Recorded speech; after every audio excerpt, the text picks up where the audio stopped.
During the past weeks of the American History and Culture class, we explore class in America. It is essential to analyze class in order to understand American culture. Since the early years, America was known as the land of opportunities for people who work hard. It is known by the term American Dream, which implies that social mobility is possible. But the reality is different. In a society where the rich get richer and the poor get poorer, social mobility is nearly impossible. In the fight against class inequality, the Occupy movement outstands. It is formed by individuals that want to create a change. Its goal was to protest against the damaging influence of corporations on politics as well as social and economic equality. In the primary source, occupytogether.org, the website explores the Occupy movement. This movement began when Occupy Wall Street happened. It was inspired by several international protests. The goal is to protest against social and economic inequality. Hundreds of people stayed in the Zuccotti Park in the Lower Manhattan for 2 months. The Occupy movement addressed the following issues: corporate influence. Many issues within Occupy's team, from policies made by elected officials acting in the interest of corporate profit rather than what is best for the people. Student debt. Education is a right and knowledge should not be a source of profit for Wall Street. Wrongful foreclosures. Because of the foreclosure crisis, Wall Street banks created. Millions of Americans have lost their homes, and 1 in 4 are currently underwater. Healthcare. The profiteering of private hospitals, insurance, and pharmaceutical companies is a threat to our human rights and economic stability, both as individuals and as a country. 99% budget cuts. We can no longer stand to have our schools shut down and public service without it away. Where we cannot rely on our elected officials to work in the interest of the 99%. We will join together and offer each other mutual aid. We build community centers, free markets, workshops, and alternative structures. We will be the change we are seeking in the world.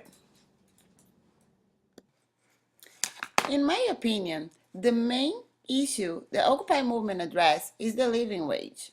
Workers who bring their 1% their wealth should be able to make a wage that allows them to afford housing, food, utilities, transport, and health care.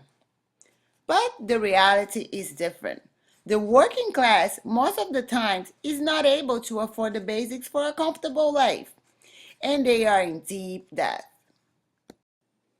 Throughout American history, the Great Depression that occurred in the 1920s is a good period to analyze class inequality. In the digital history, the Great Depression, the text explores the class inequality throughout the 1920s. In 1929, the American economy appears to be extraordinarily healthy. Employment was high and inflation was virtually non-existent. For many groups of Americans, the prosperity of the 1920s was a cruel illusion. Even during the most prosperous years of the Roaring Twenties, most families lived below what contemporaries define as the poverty line. In 1929, economists considered $2,500 the income necessary to support a family. In that year, more than 60% of the nation's families earned less than $2,000 a year, the income necessary for basic necessities, and over 40% earned less than $1,500 annually. Prosperity bypassed specific groups of Americans entirely. A 1928 report on the condition of Native Americans found that half owned less than 500 and that 71% lived on less than 200 a year. Mexican Americans, too, had failed to share in the prosperity. During the 1920s, each year 25,000 Mexicans migrate to the United States, most living in conditions of extreme poverty. The farmer sector had been mired in depression since 1921. Farm prices had been depressed ever since the end of World War I, when European agriculture revived and grain from Argentina and Australia entered the world market. Strapped with long-term debts, high taxes, and a sharp drop in crop prices, farmers lost ground throughout the 1920s. In 1910, our farmer income was 40% of a city workers. By 1930, it had sagged to just 30%. A poor distribution of income compounded the country's economic problems. During the 1920s, there was a pronounced shift in wealth and incomes towards the very rich. Because the rich tend to spend a high proportion of their income on luxuries, such as large cars, entertainment, and tourism, and save a disproportionately large share of their income, there was insufficient demand to keep employment and investments at a high level. Overall, the text shows that class inequality is a problem in the United States since the early years. The website Occupy Wall Street has the slogan, "We kick the ass of the ruling class," which the words explains all. The website reinforced the goals of the primary source Occupy movement. The paradigms of contemporary protests are undergoing a period of crisis.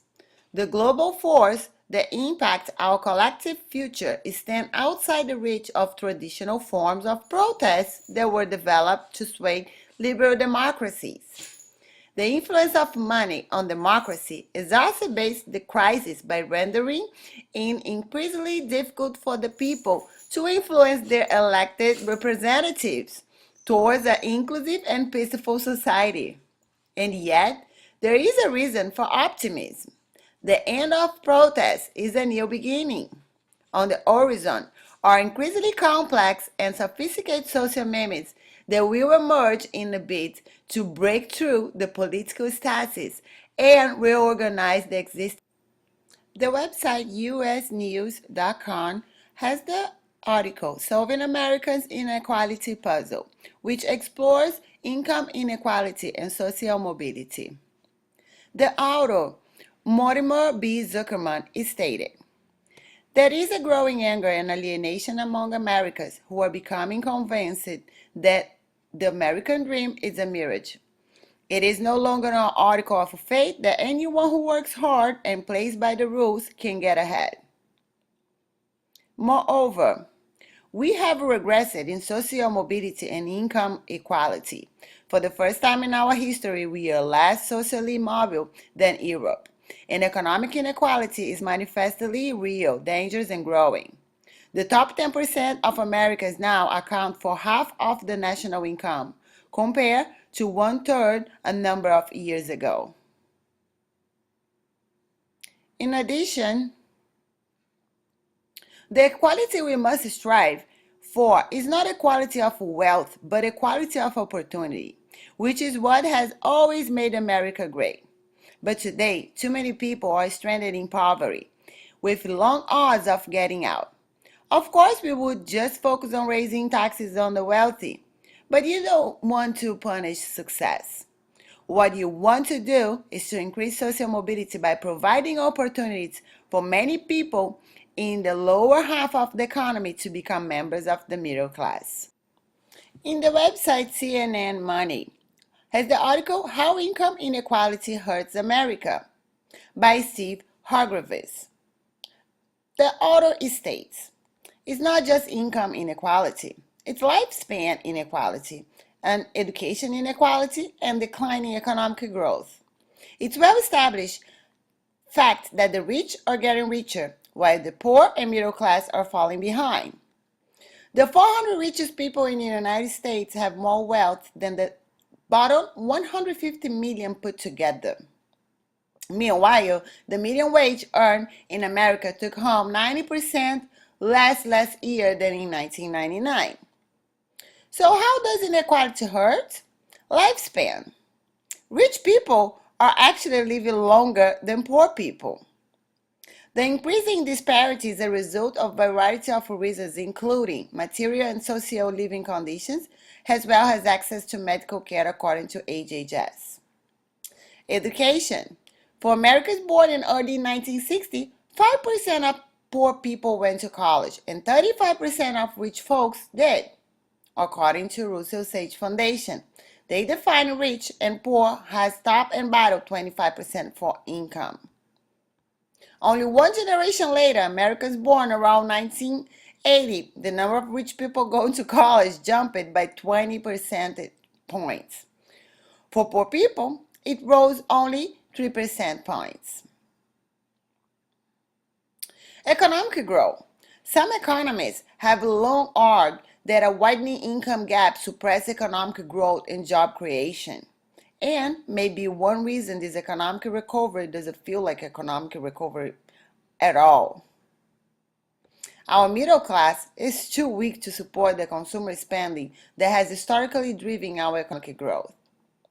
In conclusion, with inequality at its highest level since before the Depression, a robust recovery will be difficult in the short term, and the American dream, a good life in exchange for hard work, is slowing dying. In my opinion, all population should have equal opportunities for a better life. Inequality should not be accepted in the United States. Inequality should be for all.